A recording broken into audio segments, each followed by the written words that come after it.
Hola a todos, bienvenidos a una sesión más de nuestro curso sobre lógica y filosofía de la lógica aquí en el Pensamiento en Llamas. Y bueno, pues en esta ocasión vamos a adentrarnos en el tema de las lógicas modales, explicando pues en un sentido teórico qué son, para qué sirven, qué tipo de intuiciones en el lenguaje pretenden capturar las lógicas modales. Nos vamos a meter un poco con la cuestión de su axiomática, vamos a ver su semántica y daremos en su debido momento pues algunos ejemplos, algunos casos de cómo se utiliza este aparataje o esta maquinaria formal, ¿de acuerdo? Y ya como es costumbre en los videos de este curso, nos vamos a meter en la discusión filosófica sobre qué es la modalidad y otro tipo de problemas filosóficos que están asociados a las lógicas modales en concreto. Y bueno, pues ya para cerrar esta breve introducción de la presente sesión, nada más me gustaría agradecer brevemente, primero que nada a todas aquellas personas que decidieron unirse como miembros del canal, porque es gracias a sus contribuciones económicas que el Pensamiento en Llamas puede seguir existiendo y que bueno, pues nosotros podemos mantener esta oferta pública y gratuita de cursos de filosofía. También agradezco a su vez a aquellas personas que pues dan en los directos del canal superchats porque bueno pues ese tipo de ingreso también colabora bastante a que el Pensamiento en Llamas pueda seguir subsistiendo. Entonces muchas gracias también a las personas que dan aportaciones mediante superchats en los directos del canal. Y por último, pues agradezco a todas aquellas personas que han decidido darle continuidad y seguimiento a las sesiones del presente curso, porque bueno, pues evidentemente si ustedes no vieran estas sesiones, hacer este tipo de videos pues no tendría el menor sentido. Dicho eso, ahora sí, comencemos con la temática de la presente sesión. Comencemos reflexionando, primero que nada, qué queremos decir con este tipo de adverbios que están presentes en nuestro lenguaje. ¿A qué tipo de adverbios nos estamos refiriendo? Bueno, pues son los adverbios modales como puede, necesario, incluso adverbios como siempre. Más adelante vamos a ver que hay ciertas matizaciones con respecto a los adverbios modales del tipo siempre, en todo tiempo, etcétera. Ya veremos ese tipo de usos. Pero bueno, en concreto concentrémonos en los usos de puede, que también en nuestro lenguaje es intercambiable con el posiblemente, y necesariamente. Bueno, cuando nosotros nos ponemos a reflexionar en el uso del lenguaje de este tipo de términos, nos damos cuenta que cuando usamos en expresiones el puede, como por ejemplo la que está aquí en pantalla, la expresión de puede llover mañana, parece que a lo que nos estamos refiriendo con este uso del lenguaje es a una situación posible en donde lo que se está predicando es el caso, a saber que podría llover, ¿no? Entonces, piensen que cuando nosotros en nuestro lenguaje cotidiano utilizamos una expresión como puede llover mañana, hagan de cuenta que esa oración lo que haría a nivel semántico es plantear una serie de escenarios, una serie de situaciones posibles en donde en una en concreto se da el caso en donde llueve, ¿de acuerdo? De tal suerte que la oración puede llover mañana sería verdadera en el caso en el que la situación en donde está lloviendo se vuelve una situación actual, una situación presente, ¿de acuerdo? Básicamente pareciera que ese es el modo en que están funcionando este tipo de adverbios en nuestro lenguaje y justamente vamos a ver cómo las lógicas modales pretenden capturar el funcionamiento de este tipo de adverbios, ¿de acuerdo? También a su vez cuando usamos en nuestro lenguaje cotidiano oraciones con con un adverbio modal del tipo de necesario, por ejemplo el que pueden ver aquí en la pantalla de necesariamente lloverá mañana, de igual forma lo que parece estar haciendo nuestro lenguaje es hablar de un conjunto de escenarios en donde eso está ocurriendo en cada uno de ellos. Entonces, digamos que una vez más lo que vamos a ver a continuación es cómo con lógica formal podemos capturar también tanto el uso de puede como en este caso el uso de necesario, ¿de acuerdo?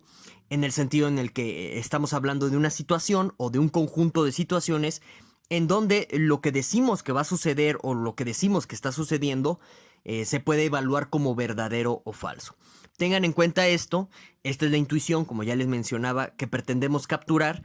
Y también si ustedes tienen algún tipo de controversia en relación al modelaje que vamos a hacer a nivel formal de estos usos del lenguaje, por eso es muy importante que sigan pensando en el modo en que usamos este tipo de expresiones, etcétera, porque también les podría servir más adelante como objeción al menos al modelaje, al modo en que estamos capturando este tipo de expresiones, ¿de acuerdo?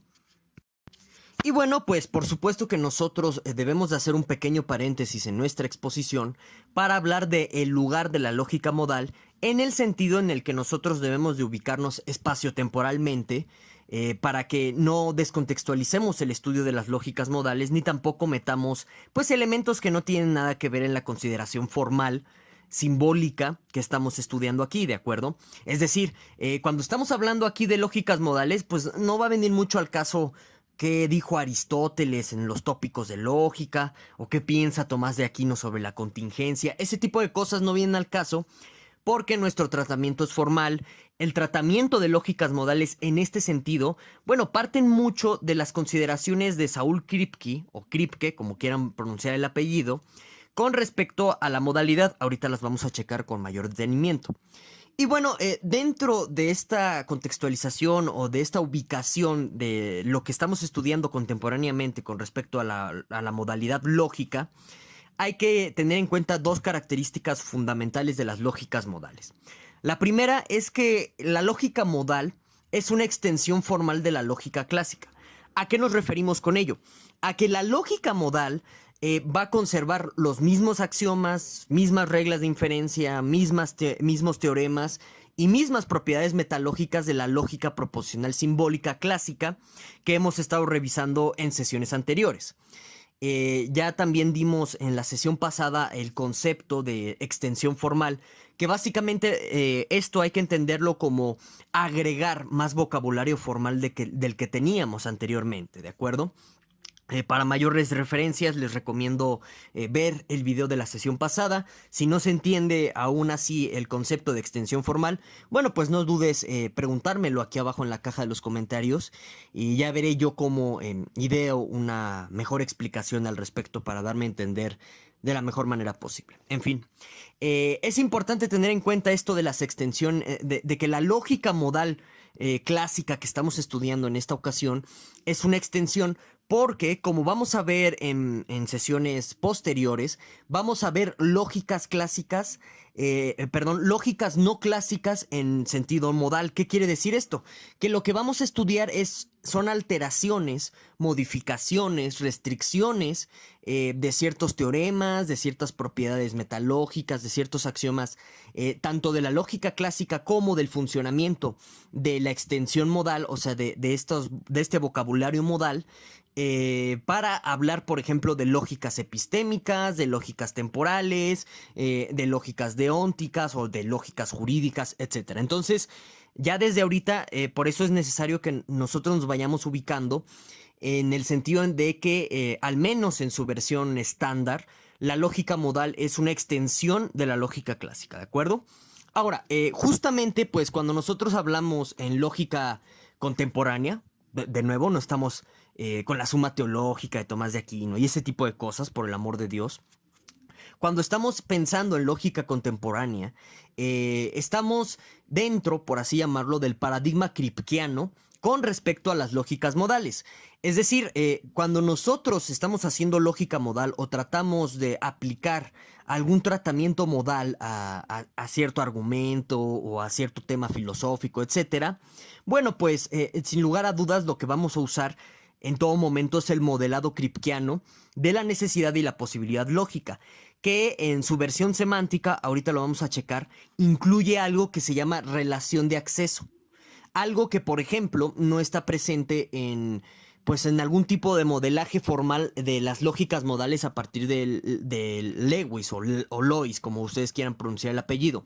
Sobre esta manera de entender las lógicas modales, en el curso de Metafísica y Ontología, aquí en el Pensamiento en Llamas, bueno, pues ya dimos una sesión en donde hablamos o comentamos de la diferencia entre el enfoque modal que da Saúl Kripke al tema de la modalidad con respecto al tema o el enfoque que da Lewis o Lois con respecto a la modalidad.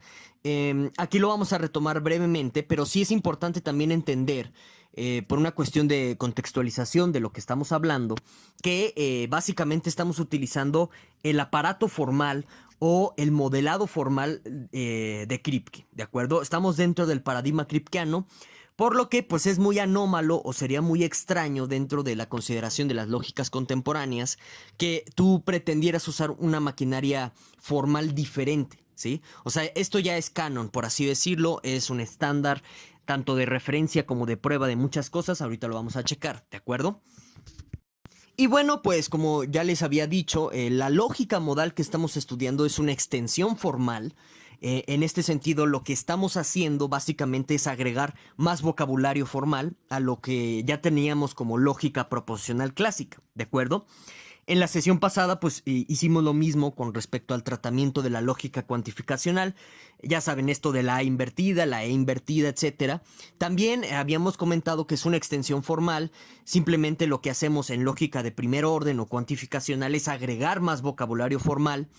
Y pues por supuesto, como estamos introduciendo nuevo vocabulario formal, nuevo simbolismo formal, pues hay que introducir nueva semántica y nuevas reglas. Pero justo, de nuevo, y es muy importante insistir y hacer el énfasis aquí, estas nuevas reglas, esta nueva semántica con respecto a el vocabulario formal que estamos agregando, cuando hablamos de extensiones formales, no están modificando ni los teoremas, ni la metalógica, ni los axiomas de la lógica proposicional clásica, ¿de acuerdo? Bueno, entonces dicho eso, la extensión formal o el vocabulario extra que estamos agregando cuando ya vamos a utilizar lógica modal, básicamente hace referencia al uso de la cajita y el diamantito, que aquí pueden ver en la pantalla, en donde la cajita quiere decir necesario que y el diamantito quiere decir posible que, ¿de acuerdo? Eso sería la traducción en términos del lenguaje natural o del lenguaje cotidiano.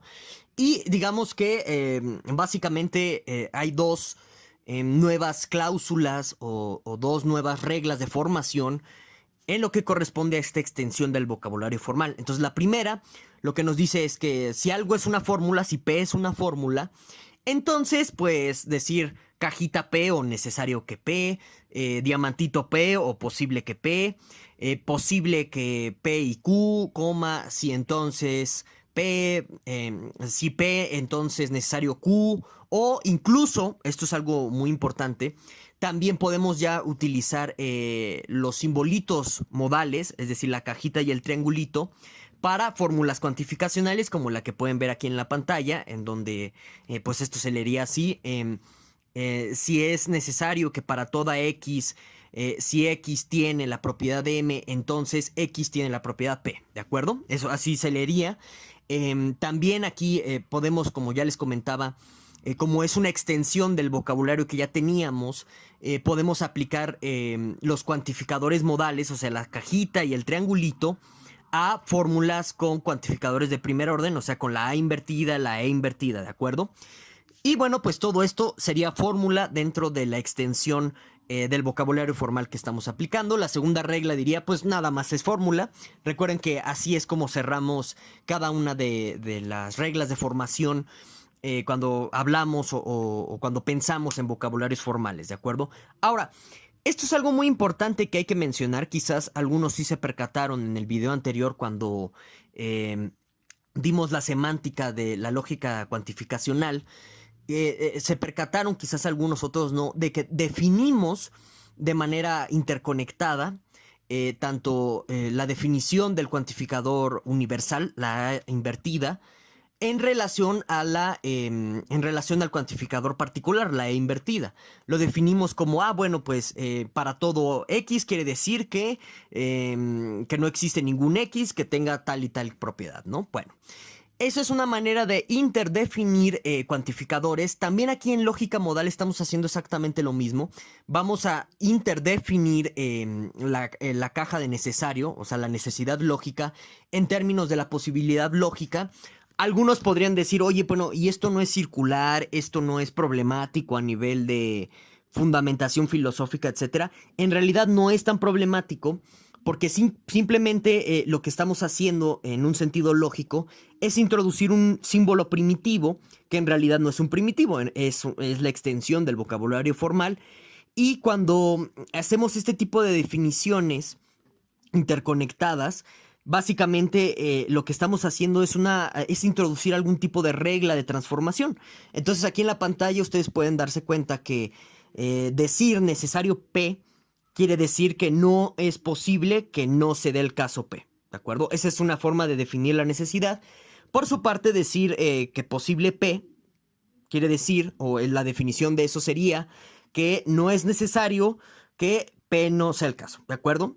Es una forma de definir los cuantificadores modales de forma interconectada. Les digo que no es problemático, pero bueno, esto es algo importante porque ya aquí ya tenemos pues la definición formal de necesario y de posible, ¿de acuerdo?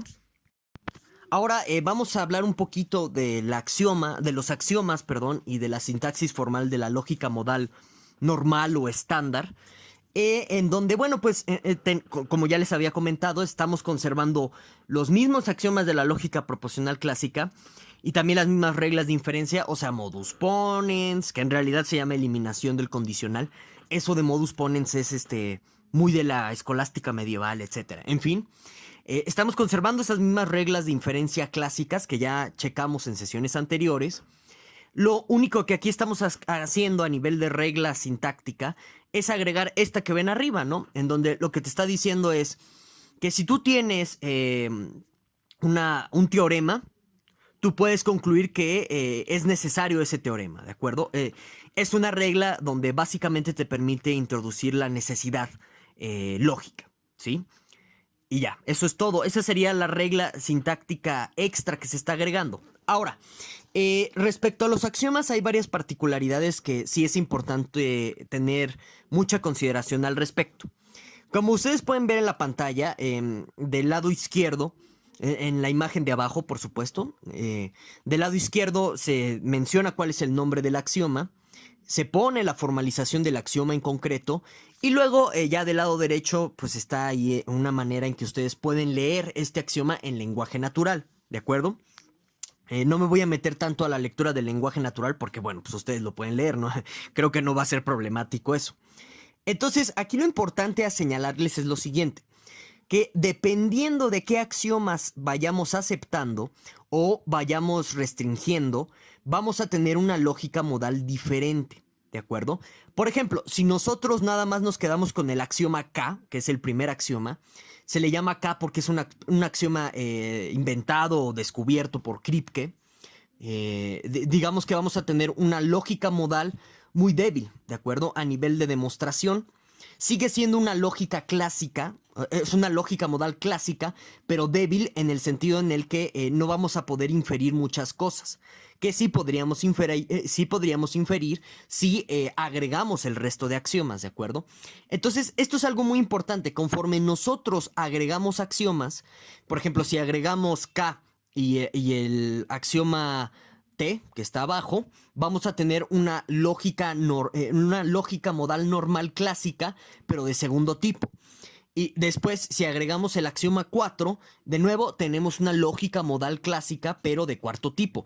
¿Y qué va a diferenciar a la lógica modal clásica del tercer tipo respecto a las otras dos? Simplemente en su capacidad de demostración o de derivación. Es decir, no vas a poder demostrar tantas cosas. Eso es todo.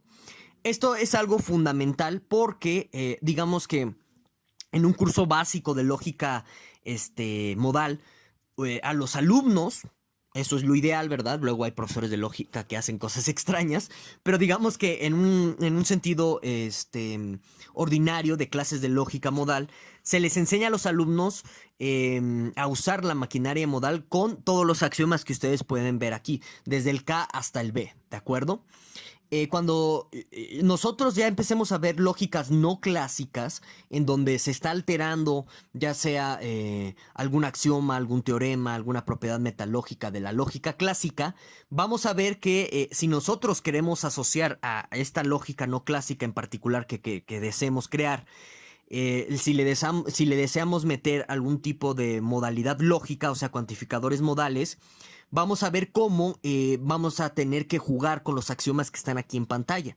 A lo mejor no podemos aceptar el axioma K y vamos a tener que aceptar el axioma T solito, o vamos a tener que restringirlo en el sentido de decir hasta dónde se va a poder derivar tal propiedad, tal axioma, etcétera. A lo mejor vamos a tener que combinar T con B para tener lógicas temporales, es decir, lógicas que nos hablen sobre cómo funciona nuestro lenguaje en relación al tiempo, etcétera, etcétera, ¿no?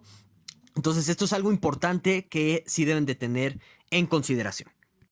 Ahora bien, quizás la innovación más interesante a nivel de la lógica modal estándar que estamos estudiando es el tema de su semántica formal. ¿Cómo está funcionando su semántica formal? Bueno, primero que nada, la semántica formal modal se compone de una tripleta de 3 elementos, ¿no? Como su nombre lo indica, tripleta. Sería esta tripleta la que pueden ver aquí en pantalla, S igual a WRV, ¿no?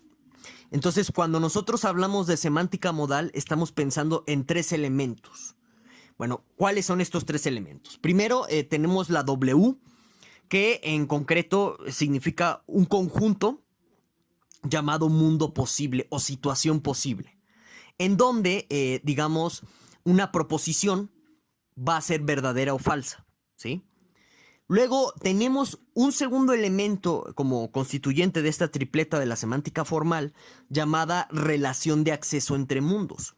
¿Qué es lo que hace la relación de acceso entre mundos? Bueno, simplemente lo que nos va a permitir hacer es relativizar en un primer plano la verdad o la falsedad de una proposición. Es decir, una relación de acceso entre mundos lo que nos permite hacer es, mira, supongamos que ustedes tengan una proposición verdadera en el mundo 1 o en el conjunto 1, ¿sí? Y bueno, digamos que en otro conjunto posible, en otra situación posible, a lo mejor esa proposición ya no es verdadera. ¿Por qué? Porque digamos que en el modelaje de la lógica formal, modal, permiten ese tipo de variación o de relativizar los valores de verdad. Pongamos un caso más concreto. Digamos que en la primera situación la proposición está lloviendo es verdadera, ¿sí? Mientras que en la segunda situación no es verdadera esa proposición porque pues a lo mejor en esa segunda situación, en ese segundo mundo posible, no hay ni siquiera lluvia, ¿no? Vamos a suponer. Entonces la relación de acceso lo que nos va a permitir hacer es afirmar por un lado que P puede ser verdadera solo en un mundo, pero en otro no, por ejemplo. Pero a su vez también la relación de acceso lo que nos permite es conectar situaciones posibles que se deriven o que provengan de una situación actual. Les pongo un ejemplo muy breve y muy rápido. Digamos que nuestra situación actual es la de ustedes escuchando este video, ¿no? Ok, ese va a ser el mundo W1 o el mundo posible 1. De ese mundo posible 1 se van a desprender otras posibilidades, como por ejemplo, bueno, posibilidad número 2, a lo mejor ustedes ya se aburrieron y le cierran al video, ¿no? Ah, ya, y le dan dislike. Ok, esa es una posibilidad que se desprende de la situación actual, ¿no? En donde ustedes están escuchando este video. Ahora, también de la situación actual, a lo mejor se desprende otra situación posible, en donde ustedes, pues, finalizan de ver y de escuchar todo el video presente. Ok, ahora, otra situación posible se puede desprender de la situación actual, como por ejemplo, no sé, a lo mejor llega un amigo o llega una distracción cualquiera y les, y hace que pues se siga reproduciendo el video, pero ya no me pusieron atención. Esa es otra tercera situación posible. O quién sabe, a lo mejor llega una persona muy malvada. Esa es otra situación que se desprende de la situación actual. Llega una persona muy malvada, les agarra su celular o el dispositivo a partir del cual me están viendo o escuchando y se los estrella contra el suelo. Entonces, la relación de acceso también nos permite, por un lado, como les mencionaba, relativizar el valor de verdad de ciertas proposiciones.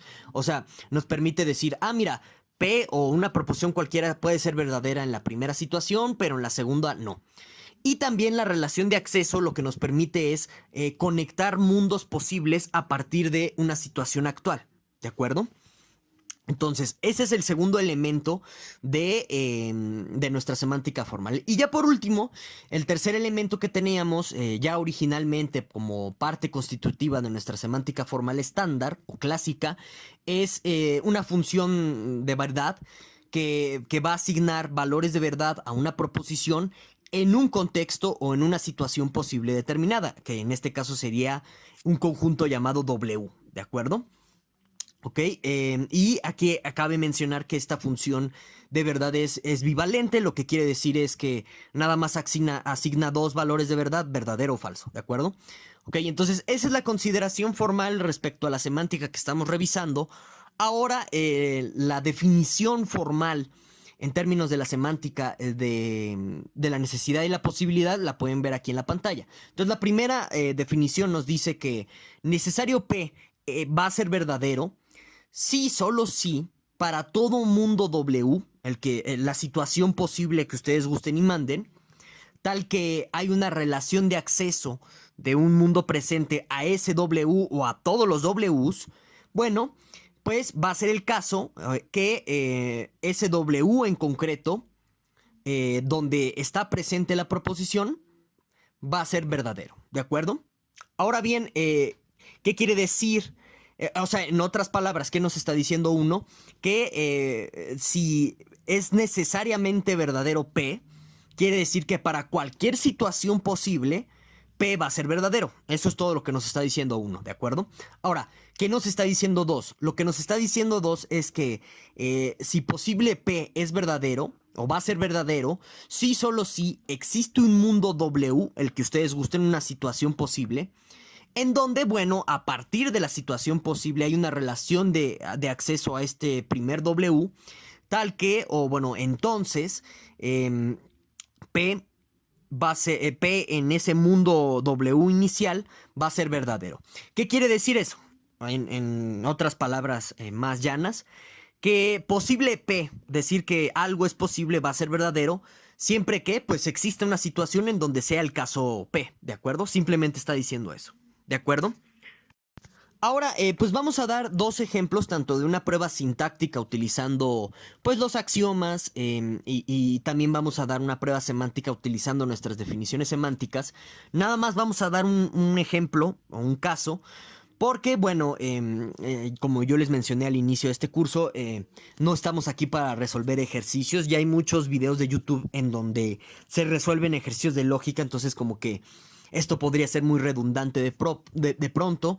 Ya hemos hecho también otras pruebas, sobre todo de todos los principios lógicos supremos, para demostrar que justo como dirían los tomistas, que son indubitables y qué sé yo, y que no pueden demostrarse. Bueno, pues justo con lógica proposicional simbólica hemos demostrado que sí se puede demostrar, ¿verdad? Por lo que ya no vamos a repetir tanto esas mismas pruebas, nada más con estos casos ejemplificativos. Yo espero que queden claro cómo se usa la maquinaria formal, ¿de acuerdo? Y ya con esto pues pasaríamos al análisis de los problemas filosóficos asociados a las lógicas modales. En este caso, ya saben, si hay cualquier duda respecto a a cómo estamos utilizando la maquinaria formal, bueno, pues no dudes en dejarme tus preguntas en la caja de los comentarios, ¿de acuerdo? Entonces, empecemos con el análisis de la prueba sintáctica. Estamos demostrando que es necesario si P, entonces P. ¿Qué quiere decir eso? En otras palabras, que el principio de identidad, así el famoso así llamado principio de identidad, va a ser el caso para todo mundo posible. Y aquí lo estamos demostrando por reducción al absurdo. Entonces, la premisa 1, suponemos que no es el caso que sea necesario que si P, entonces P, ¿de acuerdo? Eso lo suponemos por hipótesis. Después, gracias al axioma T, que pues está bueno, que lo acabamos de presentar, el axioma T, ¿no? Después, por el axioma T, pues podemos quitar la cajita o el cuantificador de necesidad, por lo que nos queda que no es el caso si P, entonces P, ¿de acuerdo? Ya teniendo esto, en el paso 2, lo que hacemos ahora es una equivalencia de la implicación material para que tengamos una conjunción de P y no P. Y ya, pues con esto tendríamos una contradicción. Y recuerden que así procede la reducción al absurdo. Llegados a una contradicción podemos inferir lo que sea. ya llegamos a la contradicción, por lo tanto, podemos concluir que es necesario si P, entonces P, ¿de acuerdo? Cualquier duda con respecto a la prueba sintáctica, no dudes dejarme pues esas interrogantes o esas inquietudes en la caja de los comentarios. Ahora, respecto a la prueba semántica, también estamos procediendo por reducción al absurdo para llegar a la conclusión de que pues es del caso o es verdadero que es necesario P, si P, entonces P, o sea, el principio de identidad. Partimos suponiendo que no es el caso, que sea necesario si P, entonces P, ¿de acuerdo? Entonces, en el paso 2, esto quiere decir que, bueno, va a ser falso que sea necesario si P, entonces P, o sea, el principio de identidad. Y luego, pues, aplicamos la definición de necesidad y se aplicaría así, ¿no? Quiere decir o sea, decir que es necesario si P, entonces P falso. Eso quiere decir que para todo W1, tal que el W1 tiene una relación de acceso con un W que podría ser la situación presente, bueno, tendríamos que si P, entonces P es falso, ¿de acuerdo? Ya teniendo eso, vamos a aplicar la definición semántica que ya presentamos en otras sesiones de la implicación material, y lo que tendríamos es que, recuerden que para que un condicional material sea falso, basta con que tener en antecedente verdadero y consecuente falso.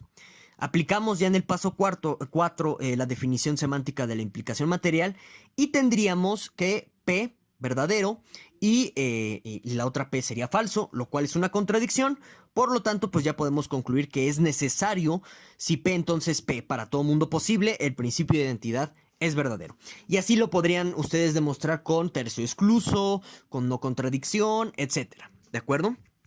Bien, ahora sí, pues vayamos a los problemas filosóficos asociados o que podemos encontrar en primer plano o en primera instancia con respecto a las lógicas modales. Del lado izquierdo, pues pueden ver el modelaje kripkeano sobre la modalidad, es decir, cómo a partir de la situación actual nosotros podemos pensar en otras situaciones posibles. Entonces, en el esquemita del lado izquierdo, básicamente así se está representando la relación de acceso de la cual estábamos hablando. W1 puede ser la situación actual de la cual se desprenden otras situaciones posibles, ¿no? En donde, de nuevo, pongan ustedes que la situación presente o la situación actual es que ustedes estén viendo este video y de ahí se desprende un W2, o sea, una situación en donde pues ya se aburrieron y pararon el video, o puede desprenderse una situación W4, por ejemplo, de la situación actual en donde pues no se aburren y siguen viendo el video. Pero fíjense, es interesante en el modelaje formal de Kripke que, por ejemplo, de la situación actual, ¿no? Donde ustedes están viendo este video, se desprenda una situación en donde se aburran y lo paran, pero a su vez de esa situación posible que desprende de la situación actual o que viene de la situación actual en donde ustedes se aburrieron y le quitaron al video, podría desprenderse otra situación, el W3, en donde, bueno, pues se quedaron con una curiosidad, una cosquillita sobre qué es esto de la lógica modal y regresaron al video, por ejemplo. Entonces, esto es el modelado kripkeano. Ahora, dentro de las lógicas modales de Lewis, o de Lewis, como ustedes quieran pronunciar el apellido, que hablamos de ellas en el curso de Metafísica y Ontología aquí en el Pensamiento en Llamas, cuando hablamos de la metafísica asociada a los mundos posibles, bueno, comentamos que para Lewis o Lewis, en sentido estricto no hay relación de acceso entre mundos. Cada mundo posible está aislado y tiene una existencia ontológica propia, cada uno de ellos, ¿de acuerdo? De tal suerte que, por ejemplo, en el conjunto de mundos posibles, según Lewis, en donde existimos, no existimos como tal, lo que existe es una contraparte de ti, en otra situación o en otro mundo posible. Y en Kripke no existe la noción de contraparte, seguimos hablando del mismo individuo, en virtud de que, por ejemplo, en la metafísica que está implícita en el modelaje de Kripke, los mundos posibles que se desprenden de la situación actual no tienen una realidad ontológica propia, por así decirlo, sino que son realidades derivadas, realidades proyectadas, algunos piensan así, de la situación actual. Esos mundos posibles que se derivan de la situación actual en el esquema de Kripke toman realidad hasta que se vuelven situaciones presentes, ¿de acuerdo? Y aquí la gran pregunta filosófica es ¿quién está en lo correcto en términos de metafísica? ¿El modelo de Kripke o la ontología lewisiana, en donde cada mundo posible es una situación independiente, donde no hay acceso entre esas situaciones posibles? En algún sentido, digamos que la ventaja del modelo lewisiano o de Lois, perdón, sobre la modalidad lógica es que con esto te permite hablar de realidades alternas, así tipo ciencia ficción y lo que tú gustes y mandes, que no por ser ciencia ficción es despreciable, sino que modela, digamos, el esquema de Lois, la cuestión de que podemos hablar de realidades diversas o diferentes a la actual. Eso sí permite rescatarlo Lois, que hay un cierto tipo de intuición en nuestro lenguaje cuando utilizamos la modalidad de esa forma. Algo que, por ejemplo, no está rescatando la semántica kripkeana.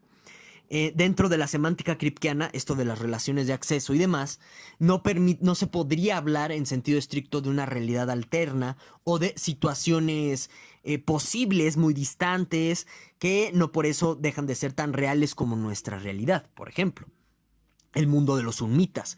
Digamos, cuando JL de Mundo Desconocido nos habla de unmitas, cuando dice pueden existir los unmitas, Kripke no lograría con la maquinaria formal rescatar cómo JL habla de los unmitas en un sentido modal, mientras que Lois sí podría rescatar o representar cómo JL habla de la posible existencia de los unmitas, ¿de acuerdo?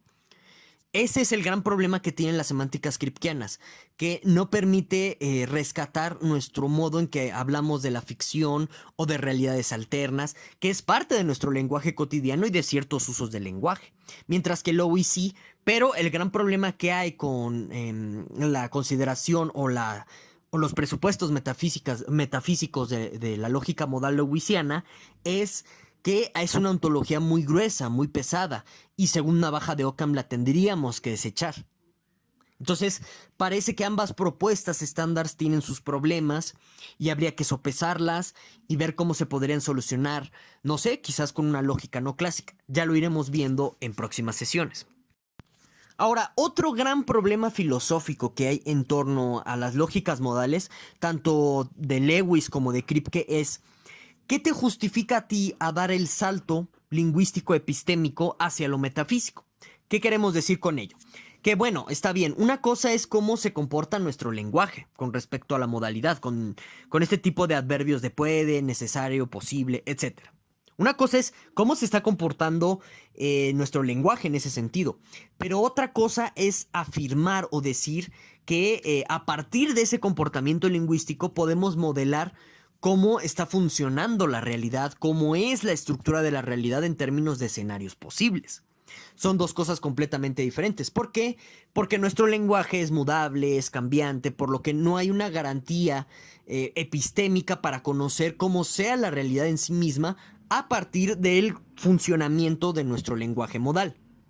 Entonces, esto es un gran problema que tienen en general todas las personas que hacen metafísica analítica desde las lógicas modales, porque nunca terminan de justificar satisfactoriamente el brinco o el paso desde la cuestión lingüística, a partir de la cual se inspira o se basan las lógicas modales, y para dar ya el salto o afirmar que la realidad a nivel metafísico funciona como están diciendo las lógicas modales, ¿de acuerdo?